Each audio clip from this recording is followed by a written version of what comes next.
Olá Floripa, olá Brasil, olá mundo, eu estou aqui André Patunas, este é o programa Vida Inteligente, trazendo hoje mais uma vez nosso querido amigo e irmão Jorge Antônio Ouro. E para a gente falar no programa de hoje vocês sabem, é o dia que o ser humano, eu acho que no mundo inteiro, né, eu acredito, reverencia seus mortos. Nós já fizemos N entrevistas aqui no Vida Inteligente, falando sobre vida após a vida, sobre morte, fizemos mais de um programa. N vezes nós abordamos esse aspecto da vida, que é a única certeza. Eu sempre digo e vou repetir. Certezas eu tenho duas. De que um dia nós vamos morrer, né? Isso aí que a gente conhece, que a gente vê todo mundo. E segundo, que hoje não é o dia 2 de novembro de 2017. Porque a gente não sabe absolutamente que data é hoje, né? Isso é uma data que reverenciaram, referendaram, fizeram assim hoje, não sei, Conselho de Nicéia, alguém determinou que o calendário tinha que ser assim, então a gente não faz a mínima ideia que ano a gente está. Mas, para todos os efeitos, no ano cristão, calendário é juliano esse calendário ou não? Gregoriano. Gregoriano, tem razão. Gregoriano, nós estamos em 2 de novembro de 2017. Então, é um tema que ainda todo mundo se atemoriza, né? E nós vamos abordar ele mais uma vez hoje. Quem sabe pode ser a última, pode ser que não seja. De repente a gente consiga achar outros aspectos dessa palavra que tanto nos amedronta. Tudo bom, Jorge? 101%. 101%? Tudo bem certinho. Uhum. Poxa, então você consegue ir além do 100%. Então. Que bom. 100% é para os fracos, a gente então, tem que tentar melhorar. Vocês já perceberam que ele nem reclamou da temperatura, significa que a temperatura aqui está... Não, é que antes eu já desdobrei a manga da camisa, já me esquentei aqui para poder aguentar. Brincadeira. Ao contrário. Isso chama resiliência, assim, de tanto reclamar, eu desisti, né? Não é que ficou calor, é que eu desisti de reclamar do frio. Desisti de reclamar, porque não tem jeito mesmo, né? Não tem jeito mesmo. Nós temos que conciliar. Eu coloco uma temperatura que não seja ruim para mim e que não seja mortal para mim. E não seja mortal para o Jorge. Sendo que no fim do programa eu vejo, hoje é dia de finados, chega no fim do programa ele vai estar igualzinho àquele ser que não tem vida ali, porque ele está geladinho, que eu conheço. Jorge, e aí, tem alguma coisa, algum recado para dar antes da gente começar o programa? Alguma coisa que você queira? Tudo tranquilo, tudo caminhando direito. Tudo caminhando beleza. Então, ótimo. Só dar um abraço em todo mundo, né? É bom estar aqui de novo contigo. É bom estar com vocês aqui de novo, né? E vamos fazer nossa parte, ver se a gente consegue melhorar o mundo. Né? E aproveitando assim que a gente sempre fala, antes da gente começar, a gente sempre dá essa introdução.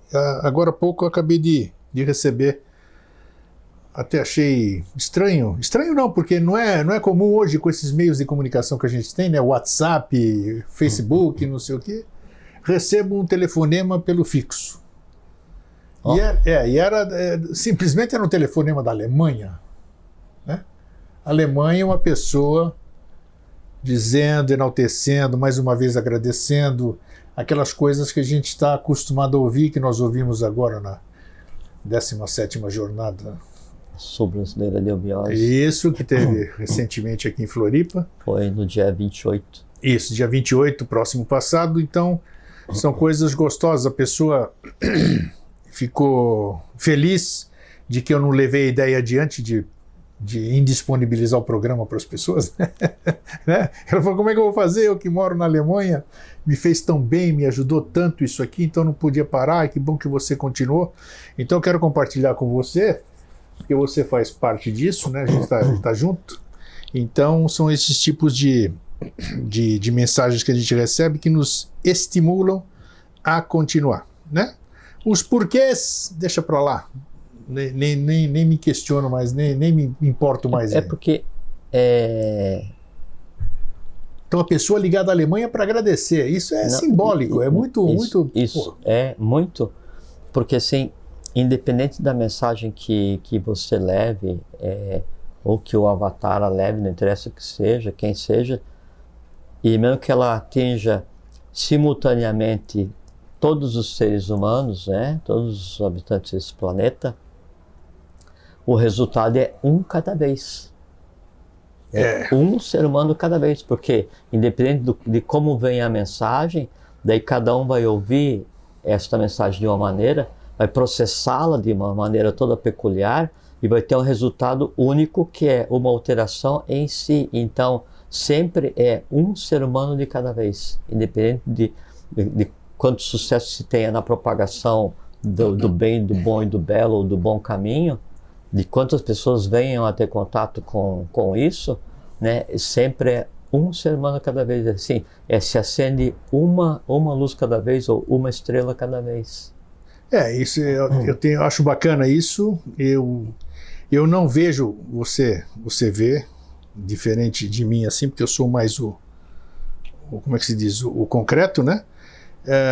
Eu fico, quando as pessoas dizem isso, eu fico feliz. Fico feliz porque eu sou um instrumento de poder proporcionar isso para essas pessoas, né? Trazendo você para cá, outros convidados que vêm somar também. Mas eu ainda não consigo, vamos dizer, e não é o caso também, só estou fazendo um comentário antes, o preâmbulo aqui do nosso programa. Eu não consigo imaginar como o que a gente fala aqui transforma as pessoas. Não sei por quê. A ponto não de transformar, tudo bem, até entendo de transformar.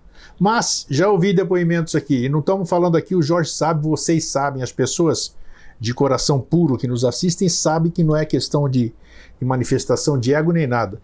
Até me surpreende isso, porque eu já ouvi pessoas que levantaram do túmulo, nós vamos falar hoje sobre morte, né?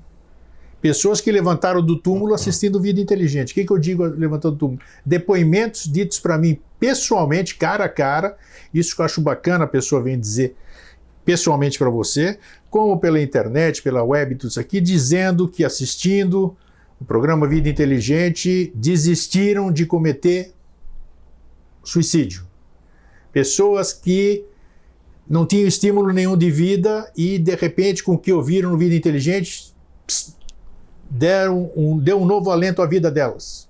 Outras pessoas, dessa palavra, outra amedrontadora, tanto quanto a palavra morte, que é a tal da depressão que atinge praticamente toda a humanidade hoje, um bom percentual da humanidade, a maioria das pessoas nem sabe que é depressiva, né? Então, gente que estava em estado profundo de depressão e diz que assistindo Vida Inteligente saiu da depressão. E eu não quero nem saber como, e nem se nós não somos médicos, não somos psicólogos, não somos nada.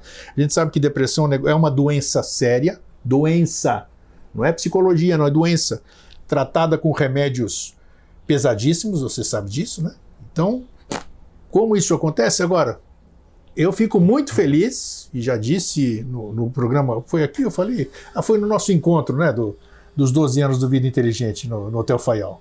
Foi o que eu disse, que hoje já não me importa. Antes eu reclamava muito, né? Eu falei lá, você lembra, né? Que eu reclamava muito e hoje já não quero nem saber. Eu fico contente mesmo e isso é uma satisfação mesmo de você proporcionar para as pessoas, para o seu irmão, um alívio do seu sofrimento, um novo alento à vida. Isso é muito gostoso, muito gratificante. E eu quero te agradecer também em nome dessas pessoas. Para mim? Claro, você participa, nós estamos aqui nesse processo. Ninguém faz. Andorinha não faz verão sozinha. Então nós estamos aqui. Tem que agradecer a origem do que é compartilhado, né? Eu sou só um mensageiro, né? Então tá, que seja, mas aí tá aí. Se não existisse mensageiro, não tinha mensagem. Pode ser. Né? Pode ser. Então tá aí.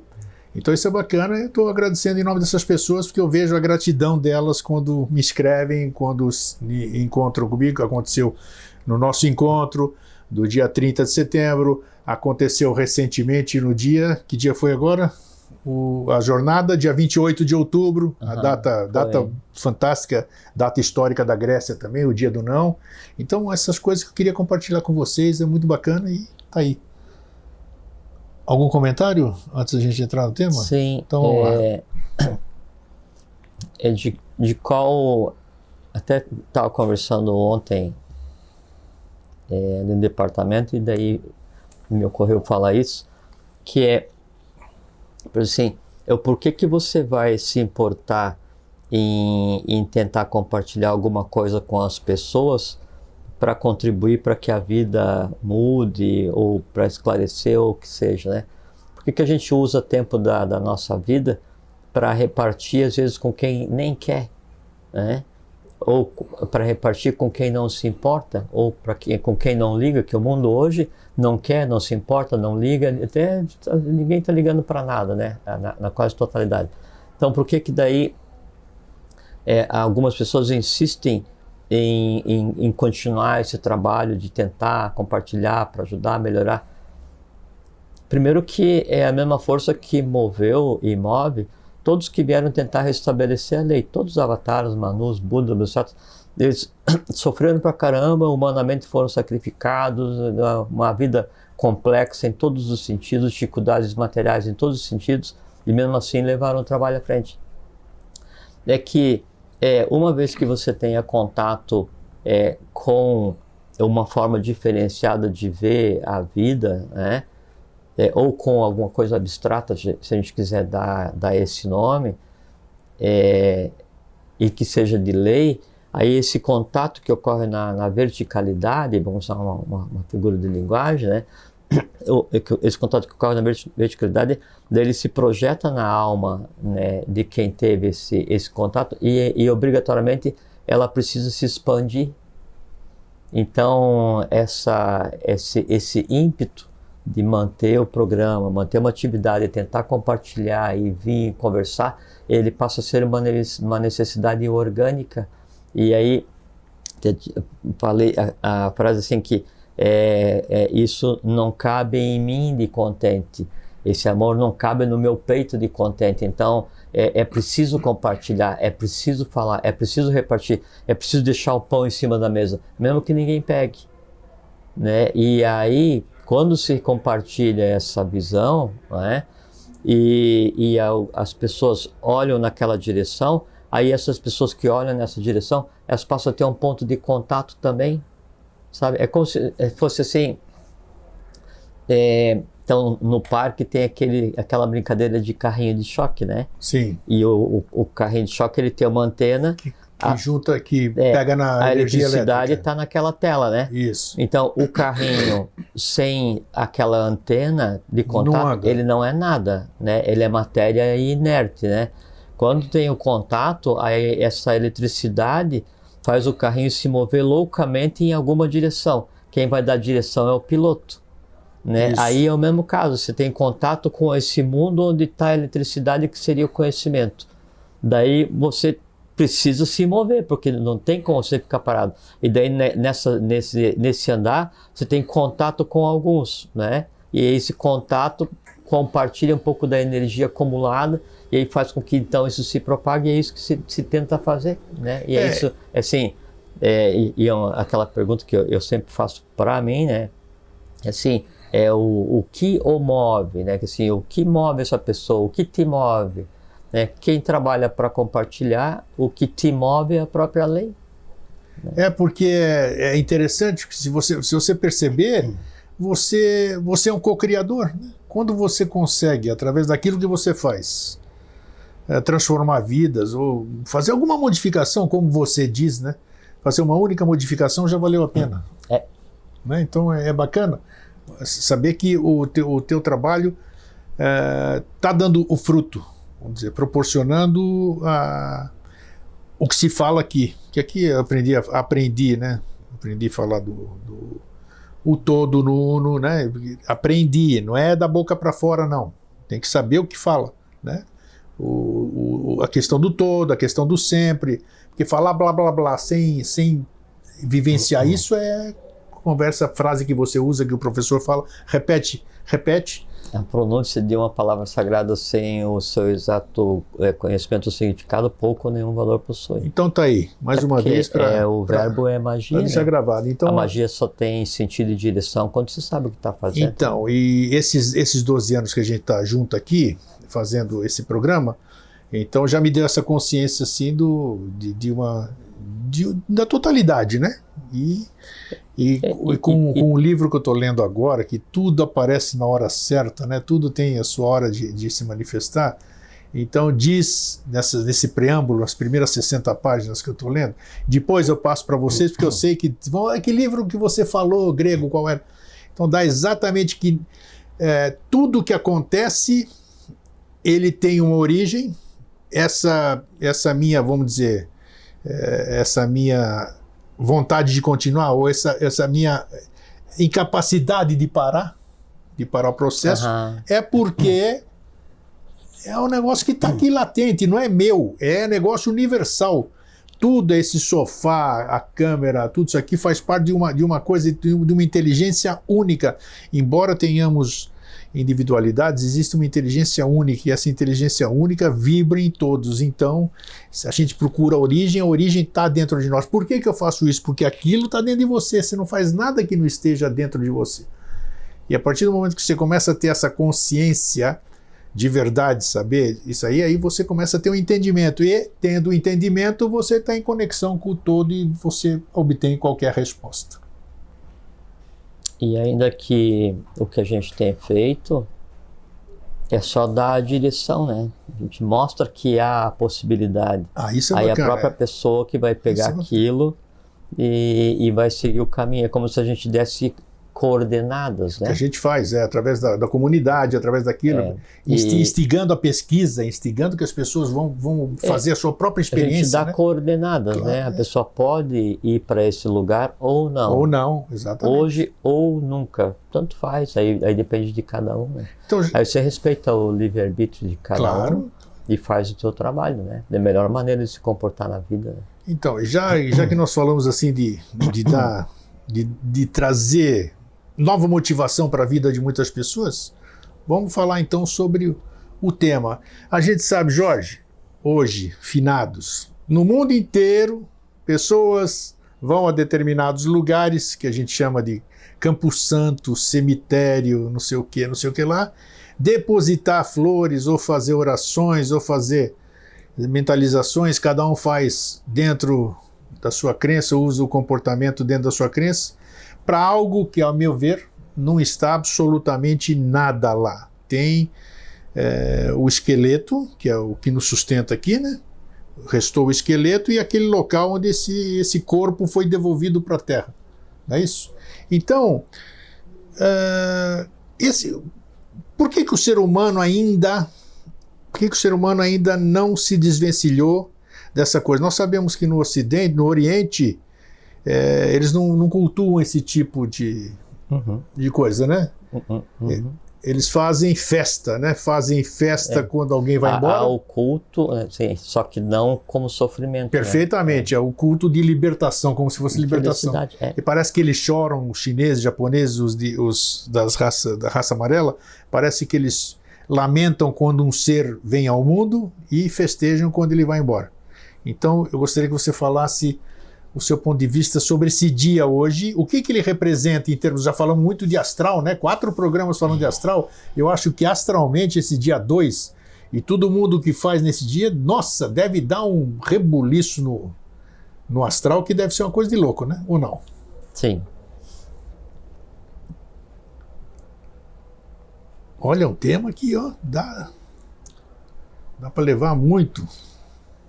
O falar, nas vezes que a gente falou sobre a morte, né? Sobre o astral e esses assuntos que ficam no entorno,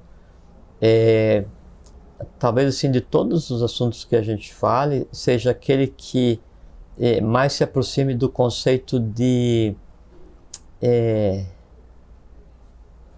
como é que é a palavra?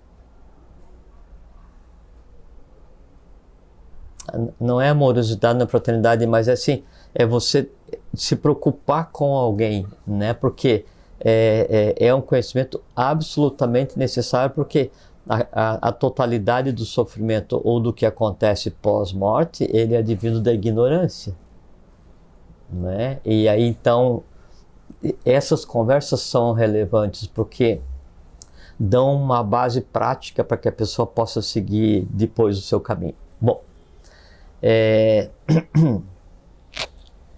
então, que dia que foi o dia de Todos os Santos? Ontem? É um dia antes? É ontem, Todo né? dia Santos? Isso, é dia 1º. É 1º de novembro, e uns dias ontem. atrás teve o Halloween, 31 de outubro, isso, o dia das bruxas, que chamam. Só que o Halloween era até o século XVI, era uma festa que antecedia o dia de Todos os Santos, né? Isso, então, e continua até hoje, né? E o nome Halloween vem daí, né? É All Hallow Eve. Sim. Aí disso, daí se inglesou, né? É para Halloween. Halloween? É. Que é esse negócio que se... Faz essas... E aí, dentro da ignorância que nos é peculiar, né, enquanto Ocidente, né, enquanto mundo hoje, né, então se diz que não, que essas tradições não tiveram origem, né, agora, mas são tradições assim, muito antigas, né, e na verdade se originaram, né, numas festas celtas, né, em homenagem ao tempo da colheita, que era o Samhain. E que daí dessa festa então determinadas religiões, né, na tentativa de sufocar um culto dito pagão, o paganismo sobrepuseram datas e transformaram nesse... Exatamente. E veja que é uma coisa muito comum e é típico, assim, se tem um grande centro cultural, se constrói um templo de uma religião em cima.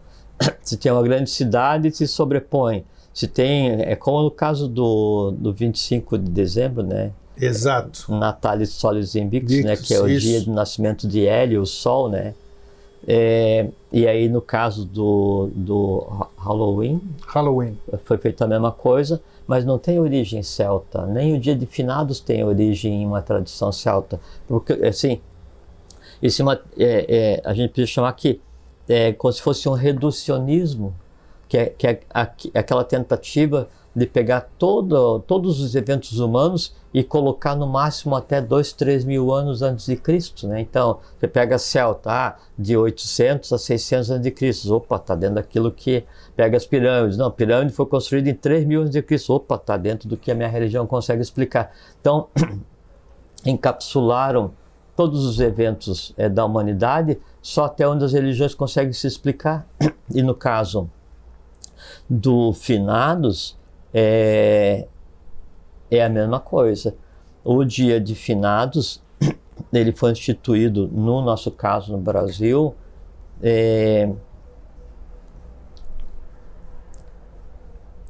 baseado o que se conceitua hoje com finados, né? Ele foi criado pela igreja em 998, e depois de mais 3-4 séculos que se passou então para o dia 2. Antes, e daí então se comemora o dia de Todos os Santos um dia de finados um dia. Na tradição antiga era um mês para os santos e um mês para os finados, mas não nessa tônica que se dá hoje, né? A tradição do dia de finados, né? E aí é muito importante a gente conversar sobre isso, por conta do que você falou, né? Que daí você pensa que daí do lado de lá não tem nada, né? Tem, né, Grego? Não penso que tem. Eu sempre afirmo, eu acreditei em muita coisa. Hoje eu não tenho certeza de mais nada. Não tenho, então não tenho. Eu não posso duvidar. Que todas as tradições antigas, e quando a gente fala antiga, a gente fala 1 milhão de anos, né? Todas elas fazem referência. Alguma coisa do lado de lá. Era cultural, né? Havia uma preocupação com a preparação, né, do vivo para o período do pós-morte, para que ele conseguisse chegar adequadamente no seu lugar de destino.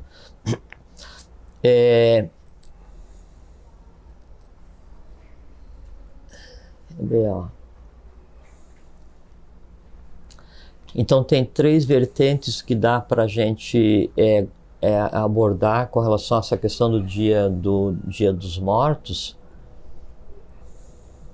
e que são muito típicas, nos dão uma visão bem clara de um outro assunto, que é a questão da cronologia, né?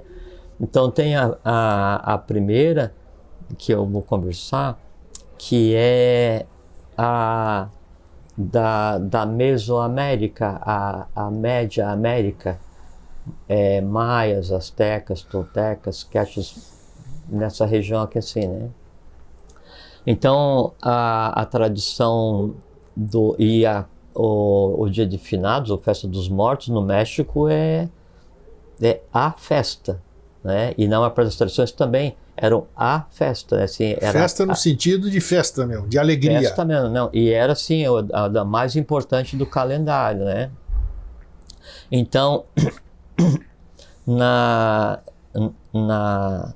no início da civilização pós-Atlante, então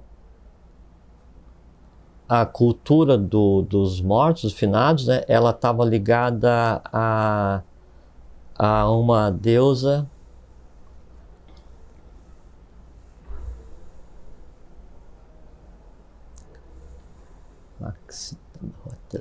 Maxicatlahuatl. Você e seus nomes, né? Depois de uma Maxicatlahuatl. E ela era a deusa responsável e que se encarregava das almas no Mictlán, que era o terceiro dos mundos inferiores, 3 mundos internos, né? 3 níveis, isso na cultura, tradição maia, asteca dessa região. E cada nível ele recebia um tipo de alma. Então, o primeiro mundo inferior recebia as almas daqueles que morreram em função da água ou de relâmpagos. O segundo mundo recebia a alma daqueles que tinham morrido em guerra. E o terceiro mundo recebia a alma daqueles que tinham morrido de morte natural. E aí vem uma coisa muito interessante. Por que daí uma cultura que durou milênios se importa ou fez uma releitura dessa tradição atlante e separa em 3 mundos, aqueles que morreram pela água, que morreram em guerras ou morte natural. É porque são pós-Atlante. E a grande dizimação dos antepassados deles foi quando afundou a Atlântida. Então, uma das principais causas de morte na tradição da Mesoamérica é a água. A segunda é a guerra, porque sempre houve a guerra entre os povos daquela região. E o terceiro são as mortes por causas naturais. O culto a isso ainda hoje, né? Então eles criam altares que o altar ele tem 1, 3 ou 7 divisões, onde cada divisão tem uma razão e um acontecimento, né? E também ligado às separações dos mundos interiores segundo a crença, né, mesoamericana.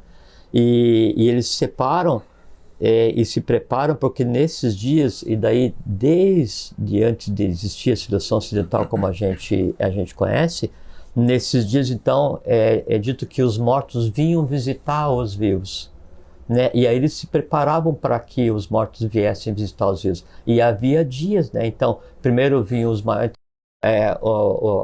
mortos crianças vinham em um dia específico, os mortos adultos em outro dia específico, os mortos bons em um dia, os mortos maus em outro dia. Então havia toda uma tradição de viver nessa fronteira entre o visível e o invisível, né? E isso hoje se expressa através de uma festividade. Mas há, por trás disso, todo um conhecimento esotérico, não exotérico, mas esotérico, que foi sendo perdido ao longo do tempo. E se você vê essa questão dos mundos inferiores na tradição mesoamericana, é o mesmo de todas as tradições, né? Que é a preparação da alma para que ela possa cruzar adequadamente esses mundos até chegar no seu lugar de direito. Vamos dar um pulo, só uma parte que é um pulo para 2017. Hoje se fala, pelo menos no ensino eubiótico, sobre Duarte, Badagas e Agartha. Então, são 3. São 3 também. Seria o caminho de... Ainda hoje, vamos dizer, seria alguma semelhança com o negócio do passado? Sem dúvida. A pergunta é mais específica, quer dizer, a pessoa morreu, dependendo, desencarnou, usa-se o termo que lá for.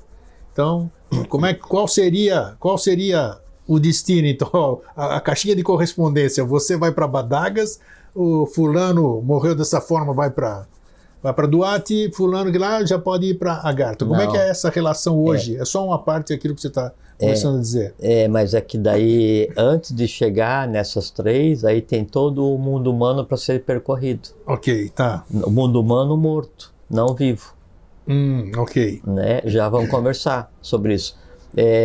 Que é aquele assim, como eu vou atravessar o primeiro mundo, que é o mundo dos espelhos, que é onde eu vou viver sem máscara nenhuma, para daí então ver em qual mundo eu vou permanecer, o que seria o equivalente. Tem uma triagem, vamos dizer assim. Sempre tem. Tá. É como no caso da tradição egípcia, onde o coração vai ficar em uma balança e uma pena na outra. Se o teu coração for mais pesado que uma pena, você não vai para o belo ocidente, que é o mundo dos mortos, daqueles que estão prontos ou puros, né? E na tradição egípcia, tem o livro dos mortos do Egito, é o Per Emeru, né? Que é o livro da contemplação da manhã, né? Então há uma série de fórmulas ali, que aí aquilo era escrito no que era usado para enrolar os mortos, né? E essas fórmulas mágicas, então, davam uma ajuda para o cara nos passos seguintes, né? Mas a gente já vai comentar. Então, na tradição mesoamericana, sim. Então, essa tradição é uma tradição pós-Atlante, né? E aí, de início, então, tinha isso: 3 mundos, morreram por água, por guerra e... Quem estabeleceu isso aí? As religiões a gente sabe como é que foram criadas. Esse tipo de pensamento, quem é que estabeleceu de que existiam 3 mundos, vamos dizer assim? De onde surgiu essa concepção de que existiriam esses... É que, por exemplo, se você pegar hoje a astrologia, tá, é uma ciência desconhecida e hoje praticada com resíduos. sim, né? Você pega a medicina, é uma ciência desconhecida, hoje praticada com resíduos para tratar sintomas. Né? Você pega a química, é uma ciência desconhecida, hoje trabalhando com fragmentos do que sobrou da alquimia. Então a gente está em um início de subida de um processo de queda gigantesco, onde todo o conhecimento foi degradado. Essa questão do pós-morte, das etapas pelas quais passa o morto no pós-morte, os mundos aos quais ele vai ter que atravessar ou viver ou ter embates, isso é ciência, né? Isso era o que era ensinado, assim, é como se preparavam as pessoas para, se aculturavam as pessoas para. Com essa degradação de civilização que aconteceu pós-Atlântida, sobram resíduos, e essa tradição oral, ela vai se alterando com o tempo. Ainda assim permanece com... só para saber se isso tem fundamento ou é só uma... Não, 100%, Grego. 100%. Né? Para ver se existem realmente ou se foi alguma criação mental. Não. Claro que acredito que sim, porque tudo tem uma origem. É uma ciência, né? Era uma ciência. Assim, então, na Mesoamérica você tem a tradição do Dia dos Mortos vinculada ao pós-Atlante, né? Você pega uma outra tradição egípcia, aí a tradição egípcia é a tradição Atlante, né? O que tem aqui na Mesoamérica é depois do que tem no Egito. Se você pegar as tradições dos Dias dos Mortos dos maias, comparar com dos egípcios e comparar com os do Tibete, com o que está no Bardo Todol, por exemplo, muda o código de linguagem, mas é exatamente a mesma coisa. A essência mesmo. E por isso que eu citei essas 3 vertentes, porque daí no México pós-Atlante, no Egito Atlante e no Tibete Ário, da raça ária, da 5ª raça. Então, 3 momentos evolucionais distintos, com milhões de anos solares contados, e os 3 preservando as mesmas tradições, né? Cada um com os seus segredos e cada um com as suas distorções. Uma outra tradição, aí então vou falar do Egito, né? Então havia toda uma preocupação, né? É quase como se fosse uma fixação da cultura egípcia com relação aos mortos. Sempre houve, né? E toda aquela tradição dos mundos internos, e que daí então vai ter um Deus que vai conduzir, o barqueiro vai conduzir a alma do morto, e o morto vai ter que se apresentar, e o coração dele vai ter que ser pesado, para ver se daí então ele vai sobreviver e vai seguir, e tem a serpente que vai tentar virar o barco quando ele está... Então isso é uma simbologia que descreve detalhadamente, esotericamente, os passos pelos quais passam a maioria dos mortos quando ocorre o processo do desligamento, né, da alma com o corpo físico, né? E a preocupação de o porquê ensinar, o porquê manter a tradição, para minorar, né, assim, não é o sofrimento, mas eu usei a palavra sofrimento antes, mas não se aplica, mas é minorar, assim, os embates pelos quais passa o morto depois que ocorre o processo da morte. Então toda a tradição egípcia tem a ver com isso, né? E é muito semelhante com a tradição dos maias. Então seria, sim, para quem tiver tempo e interesse, muito interessante ler sobre a tradição dos mortos na Mesoamérica, primeira coisa. Depois ler o Peremeru, o livro dos mortos do Egito, né? Que não é do livro dos mortos, é livro da vida eterna, é o contrário, né? E que ele foi escrito para preparar... Tem os do Tibete também, né? Eu acho que você vai falar alguma coisa. Que é o Bardo Todol. Ah, sim, o Bardo Todol, tá. O livro tibetano dos mortos. Dos mortos, né? exatamente. Mas isso é o título ocidentalizado, que também é o título, o livro da preparação para amanhã. Sim. Para o alvorecer, né? E no Bardo Todol, e ainda que daí o Todol, ele dá uma descrição dessa tradição e desse processo no pós-morte, baseado já numa mudança da cultura, da tradição original, baseado já no budismo, porque o que antecedeu o budismo nessa região era chamada religião do Bon, né? E aí então, no Bardo Todol, bom, hoje se pratica hoje ainda no Tibete o que é chamado de enterro celestial, né? Foi praticado até determinado tempo, depois aí quando houve a invasão de um país no Tibete proibiu, depois concordaram novamente e segue ainda hoje, né? E o enterro celestial é aquele que a criatura morre e eles daí fazem um rito fúnebre e vão e dão o cadáver para que os urubus comam, né? Ah, sim, isso tem. E aí há um responsável, né, que vai deixar lá e aí depois que comem a carne, eles vão e quebram os ossos, misturam com farinha e dão para os urubus. Então tem toda uma mística, né? Derivada de uma mítica e derivada de um conhecimento com relação a isso. Né? E por incrível que pareça, tudo tem um porquê. Tudo tem um porquê. Isso ainda hoje é praticado, sim, porque aí seria assim, eles partem do princípio que como o corpo físico veio da natureza, o mais justo é dar o corpo físico para alimentar a natureza. Isso em si a forma em si, guardado o respeito a cada tradição, a cada religião, hoje também ela está um pouco distorcida. Distorcida, né? Mas o Bardo Todol, então... Ele tem algumas coisas muito interessantes, que eles acham que daí a alma ela vai voltar em 49 dias, né?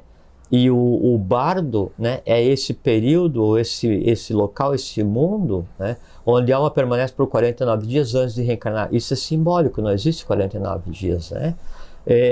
Mas aí quando a criatura vai se aproxima do momento da morte, é chamado o sacerdote lá, o responsável, é o Bonfo. E então ele tampa com a cabeça do moribundo com um pano branco, aguarda, né? E só ele, o encaminhador ali, o sacerdote, é que pode dizer se realmente a morte aconteceu ou não. E aí então ele raspa essa região onde é que fica o Sahasrara, né? E o aí, chakra coronário, né? E ali ele vai observar através naquele ponto de união dos ossos da caixa craniana, para ver se realmente a alma já saiu. Se já saiu, então inicia os ritos, né, previstos no Todol, e aí a cada semana, né, então eles vão visitar a casa dos parentes dos mortos para ver e fazer com que seja cultuada a memória deles, seja feita oferenda a eles. Tipo. Então, o processo é exatamente o mesmo. Né? O que muda é a tônica cultural que se aplica.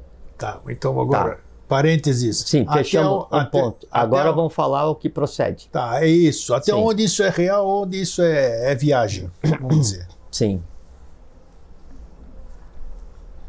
Nós estamos falando no momento que você já foi visitar o seu parente, são 8 horas da noite, você já foi visitar, então você vai saber o que você fez. Por isso que eu tô ansioso para saber também aqui. Ó. Bom, nada mais justo e procedente, né? Se não, assim, tem o culto aos antepassados, que é comum em algumas regiões do Oriente, né? Só que eles não têm essa questão de se deslocar até o local onde está, né? Ele vai e faz o culto em casa, no seu altar, ou acende uma vela, ou mentalmente. É como no caso você falou mentalmente, no caso do Todol, se daí está fazendo encaminhamento de um morto que não tem corpo, não acharam o cara, daí o sacerdote ele vai imaginar fisicamente o morto, e aquilo tem tanta validade quanto ele constrói um símile, né, para fazer o encaminhamento através do bardo. Ontem a gente conversou, daí ocorreu essa analogia que daí eu então vou repartir novamente. Quando a pessoa morre, bom, primeiro que aí repetir Rosso de Luna, que a morte é a maior das mentiras, né? Quando ocorre a morte, a única coisa que vai para algum lugar, né, é o corpo físico e o vital, porque o resto fica onde está. E quando a pessoa morre... Está no livro que mata a morte, isso aí que você vai dizer? Não. Do Rosso de Luna ou não? Não. O livro que mata a morte, ou Uma Viagem Ocultista através da Atlântida, ou o livro dos Gidas, ele aborda vários aspectos da tradição, né, com relação à morte, né, mas de uma maneira assim, quase romantizada. Tá. Toda a literatura de Rosso de Luna assim, não é um livro para a mente concreta, é um livro para a mente abstrata misturado com emocional, ou emocional abstrato, ou emocional superior, porque é tudo uma linguagem figurada e parece quase incompreensível. Mas uma vez que você tenha compreendido a forma como ele se expressa... Você já pega tudo, acabou. Então, vamos imaginar assim, tem o balão, esses balões de aniversário, né? Onde você pode encher com sopro, né? Com ar, né?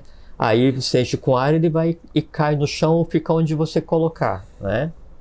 Você amarra um cordãozinho e segura para que o vento não leve. Daí você pode pegar esse mesmo balão e aí colocar um pouco de oxigênio, ou um pouco do gás carbônico, ou um pouco de gás hélio. Aí ao invés de ele ficar caído no chão, você segurar, não, só um pouquinho eu botei nesse balão. Então ele está assim, 5 centímetros do chão, e eu estou segurando o barbante para o vento não levar.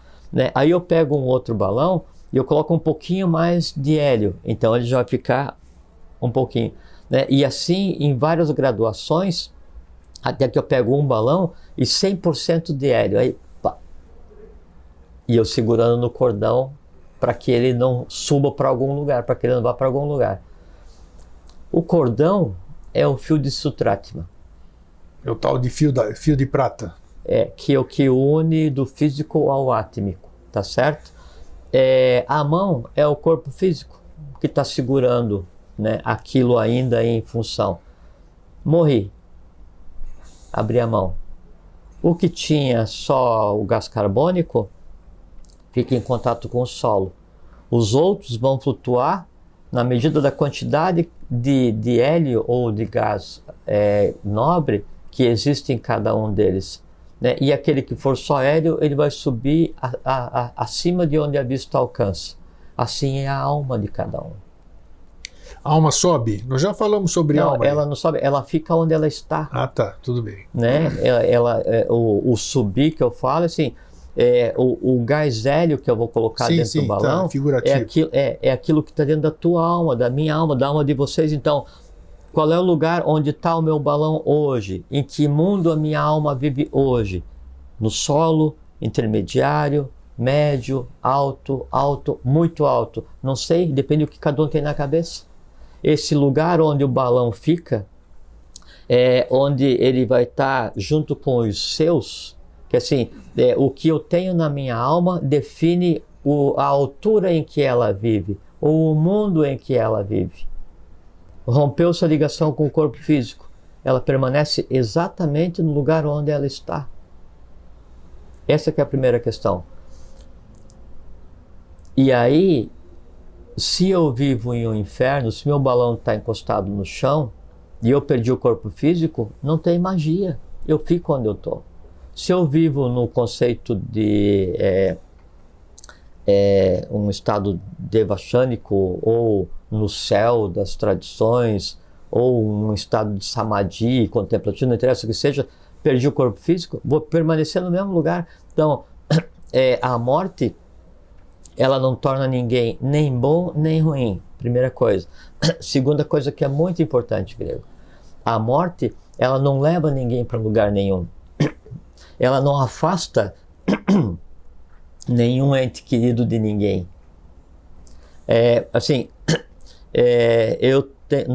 Onde a gente conversou? Nosso amigo Alvin, ele morreu em 2014, 2013, não sei exatamente. Não, 13 não, faz 14, acho. 14. Vai fazer 3 anos aí. Então, qual é a distância que nós estamos hoje do nosso amigo Alvin? A mesma que nós estávamos quando ele estava vivo. Porque quando as pessoas sentem saudade, ou assim, ficam se lamuriando, ou se arrependem, porque nunca mais vou poder conversar com determinada pessoa, eu queria pedir desculpa, eu queria pedir perdão, é porque quando a pessoa estava viva, a distância entre uma e outra era o tamanho ou a quantidade dos perdões não falados, era o tamanho ou a quantidade dos eu te amo não falados. Então já estavam distantes em vida, Sim. mesmo que o corpo físico estivesse do lado.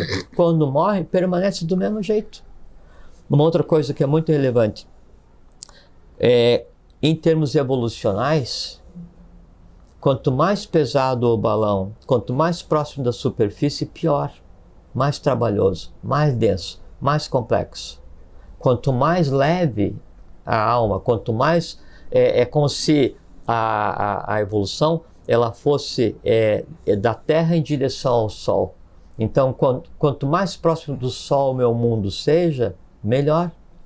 Quanto mais próximo da Terra meu mundo seja, ou da atmosfera terrestre meu mundo seja, mais complexo. E quanto mais perto, e aí fica uma coisa muito interessante, Dia dos Mortos. Aí vamos nos lembrar assim, Vim, um grande abraço para você hoje, que você esteja muito bem onde a lei por direito te colocou, né? Melhor saudação impossível, né, para se comemorar, celebrar a memória de um grande amigo que hoje está em seu lugar de direito. Quanto mais longe esteja a alma do morto, longe nesse sentido que eu falei agora, quer dizer, quanto mais longe da superfície esteja a alma do morto, menos ela está afeta aos sentimentos de tristeza ou de dor. O oposto. Quanto mais perto esteja do mundo humano a alma do morto, mais está impactado ou mais está ainda influenciado pelas lágrimas, pelas dores, pelos gritos, pelos me desculpe não falado, pelos ainda te odeio, você um dia me fez isso, mas não sei o que e tal. Então, é como se fosse um lastro, e essa interação das dores, né, de quem ainda está aqui, com o que tem para resolver naquele que já está sem corpo físico, alimentado por esse daqui, contribui para o que se conceitua como... Só me diz uma curiosidade aqui. A gente não sabe onde é que está, pelo menos eu, ou a maioria não sabe onde é que está a consciência, né? A consciência. A gente acha que está aqui. eu tenho consciência, adquiri consciência, não sei o quê, mas a gente sabe, não sei como Porque você é uma sabe. maneira de medir onde está a tua consciência. Ótimo, você já fala já sobre isso, legal. Mas a minha pergunta é, a alma saiu do corpo, está lá onde ela tem que ficar, que consciência ela tem? Não é a alma se desvinculou do corpo, a alma se desligou do corpo. Desligou do corpo, perfeito. E aí, onde está essa consciência? Qual é a consciência que ela tem hoje? Tudo bem, então, É a mesma.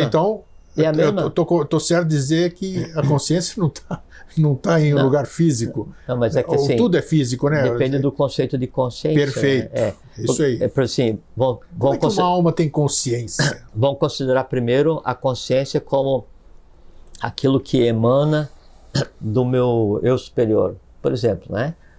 E eu quero saber, eu quero saber qual é o nível da minha consciência.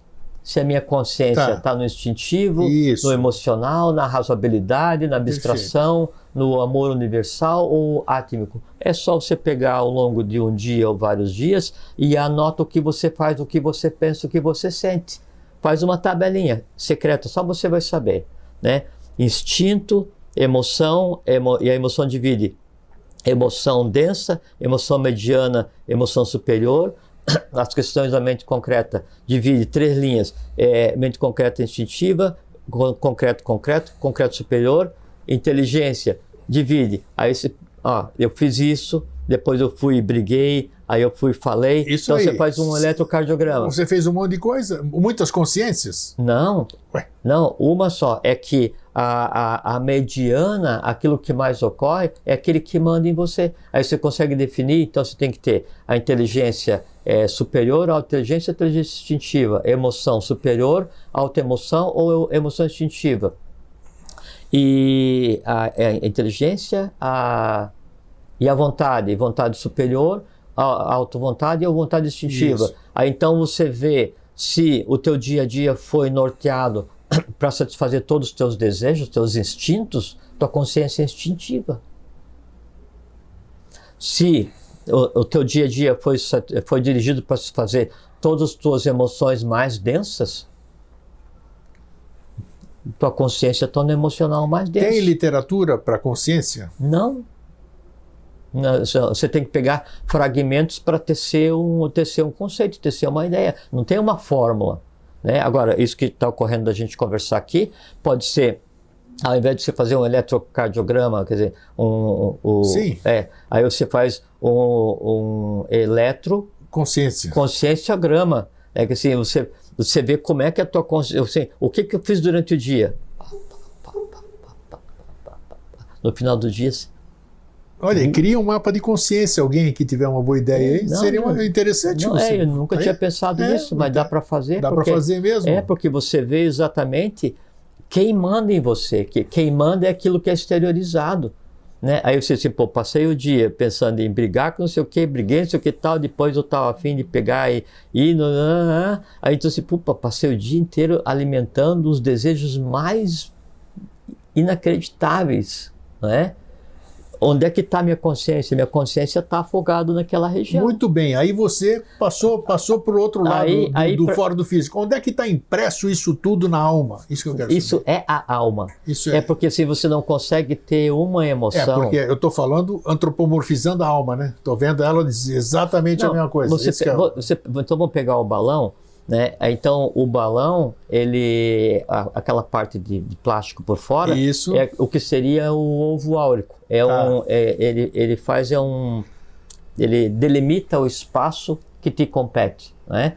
E os tipos de gases que você vai colocar ali, ou gás carbônico, ou vai encher com água, ou com areia, ou com pedra, ou com gás nobre, né? É o que vai determinar onde é que vai o teu balão. Sim. A alma é isso. Só que daí qualquer coisa que esteja dentro da tua alma, ela é viva, tem matéria, tem consciência, tem densidade. E aí perfeito. Lembra?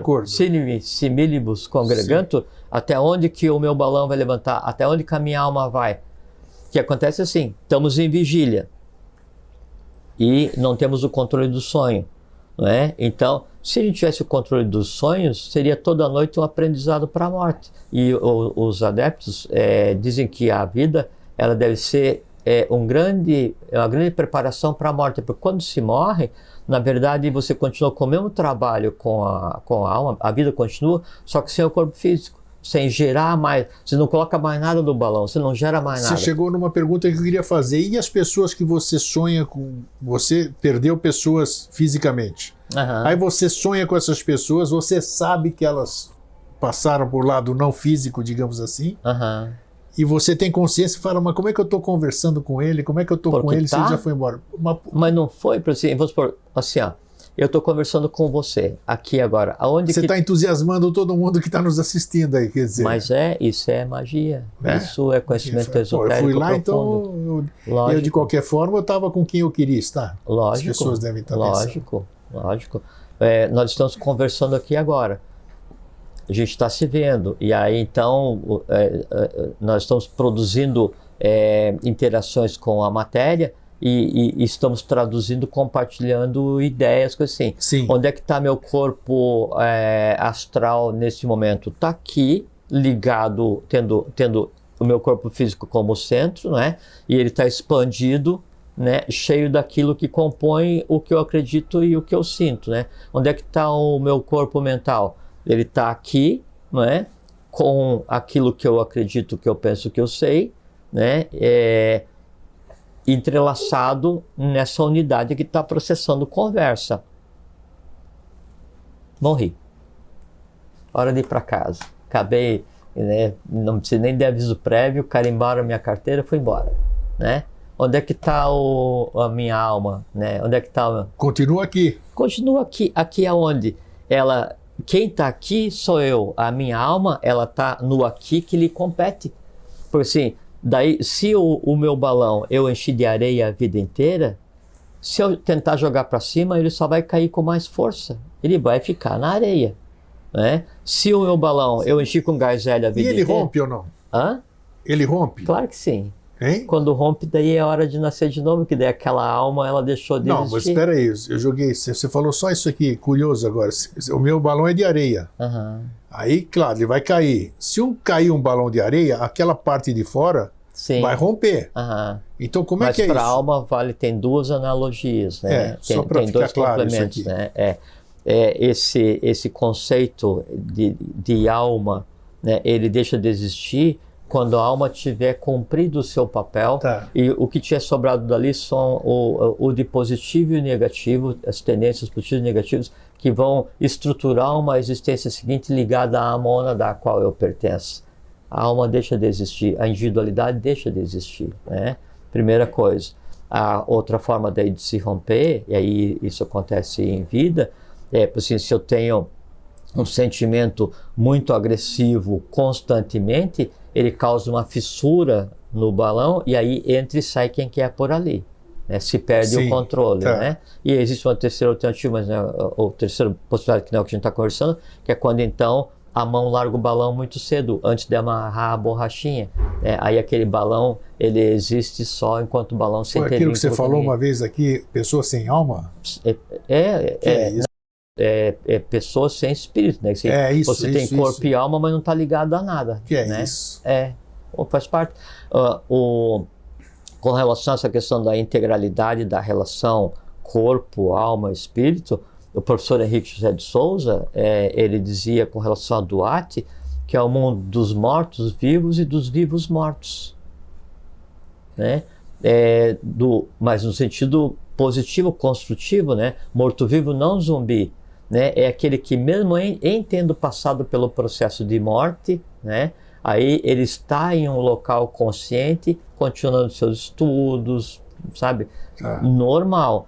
E os vivos mortos é aqueles vivos com tal capacidade de compreensão que transitam naquele mundo junto com os mortos. Daí ali, o morto-vivo vê o vivo morto. Se vê. Então, se vê. Né? E contar, mas não precisa.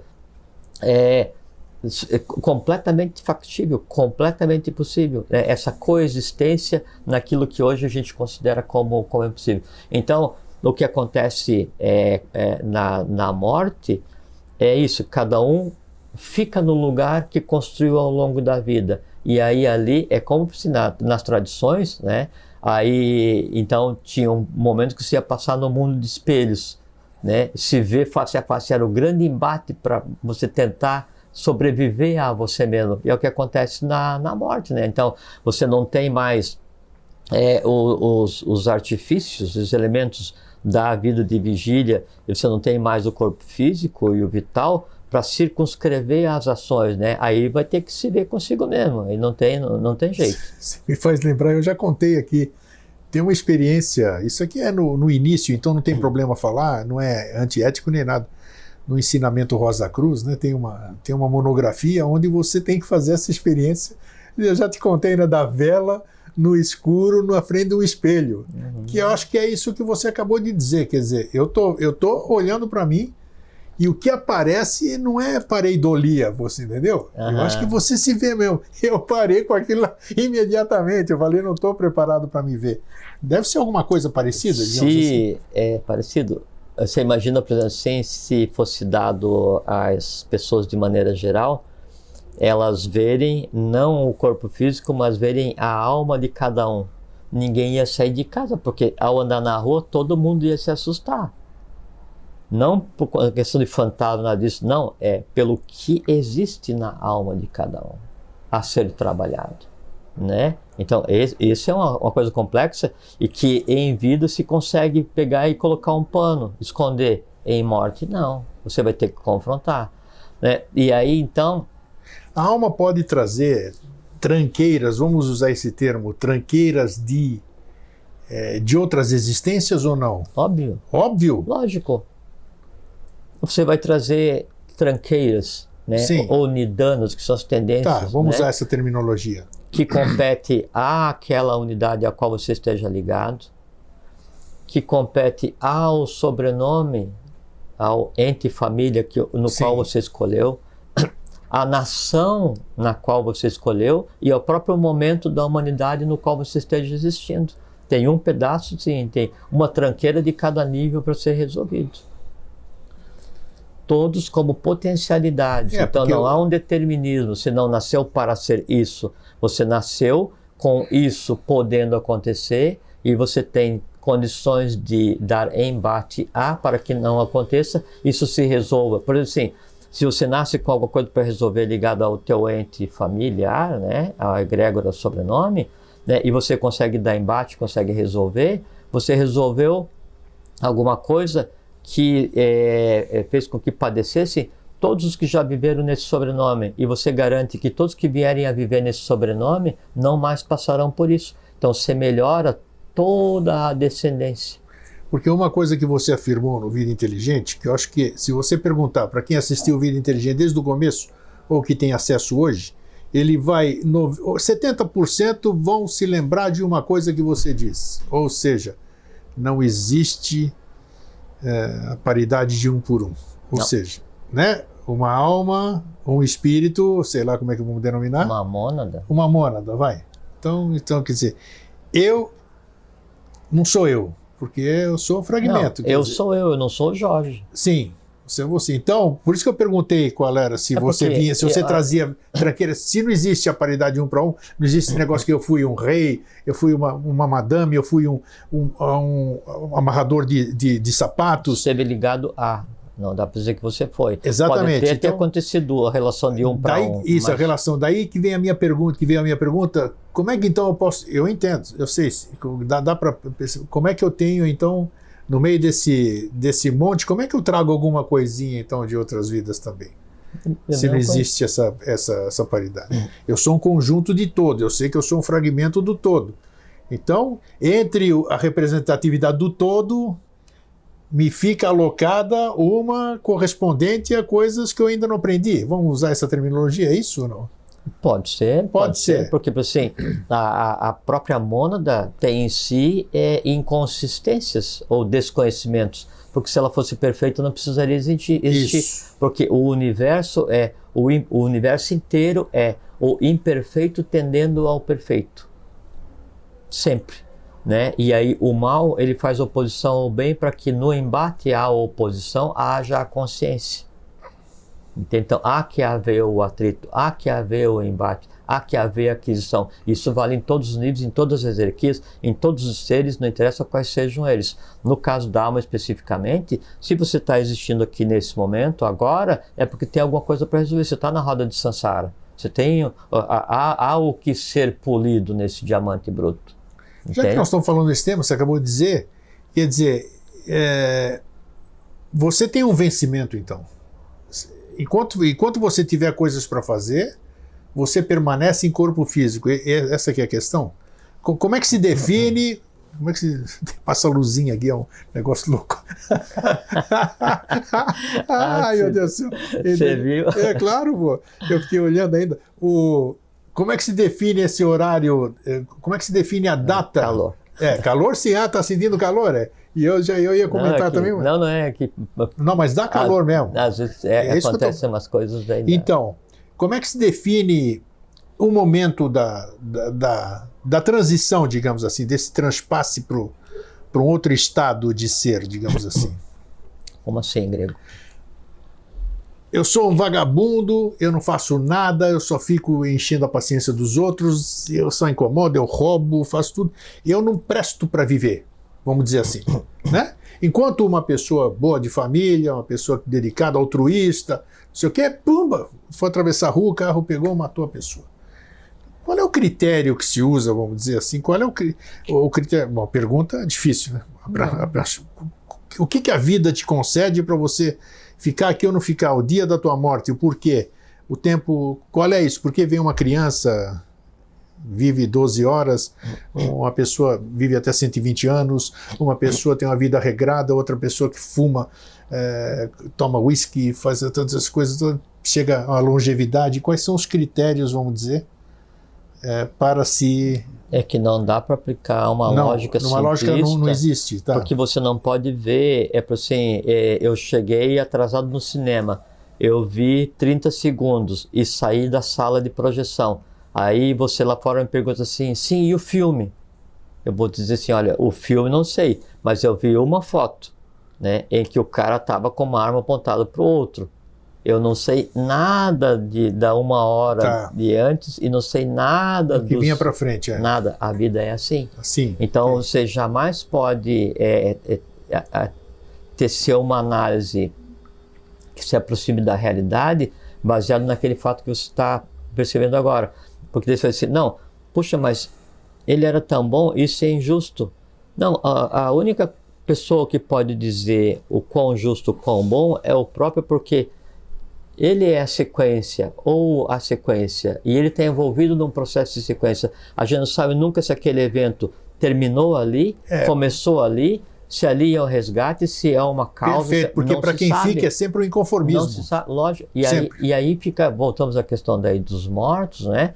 Pelo fato de não compreender, você associa o direito a uma existência individual que o outro tem. Vamos voltar para o nosso amigo Alvin. Né? Então, a gente diz assim, puxa, mas isso é injusto que uma potência mental daquela, com certeza, né, se ausentasse quando tem tanto político vagabundo, traidor da nação, vivendo aí, não podia trocar, em vez de levar o Alvin, levar 500 traidores da nação, né? Não, é porque aí a gente está fazendo o quê? A gente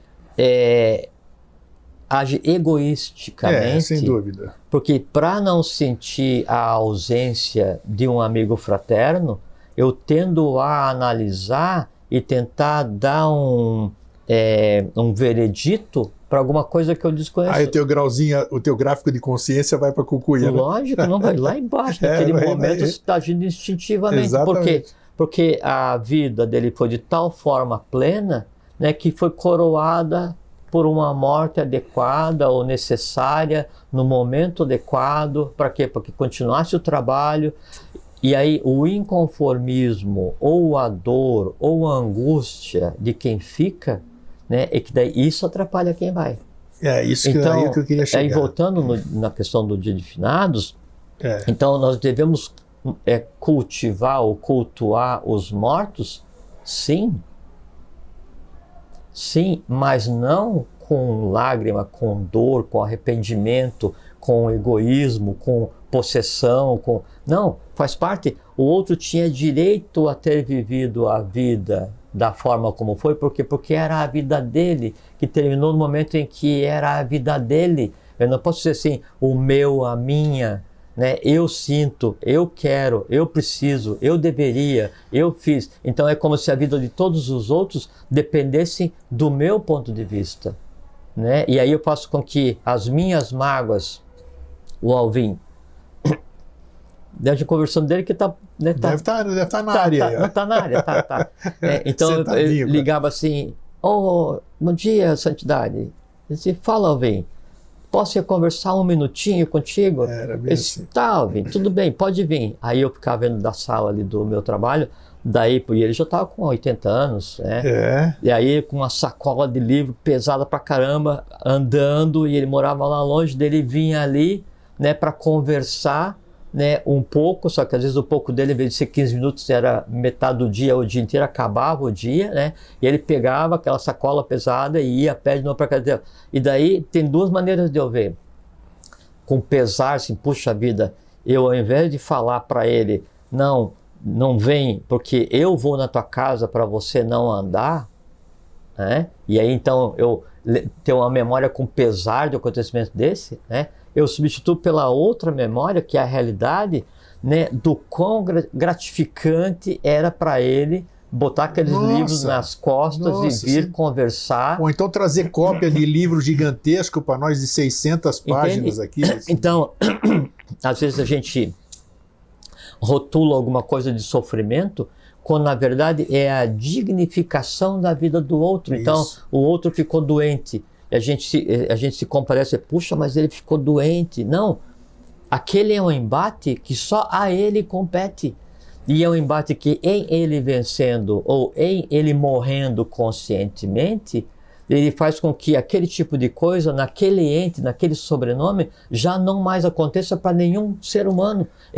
Então, ele teve uma vida que foi um grande embate e morreu com todo o direito que tinha de morrer, e eu não posso, baseado no meu egoísmo, né, me acabar em lágrimas e dores e arrependimentos e remorsos, porque eu não falei pro cara que eu o amava, ou pra pessoa, pro pai, pra mãe, pro filho, não interessa quem seja. Aí, não falou? Não. Então, não incomode os mortos.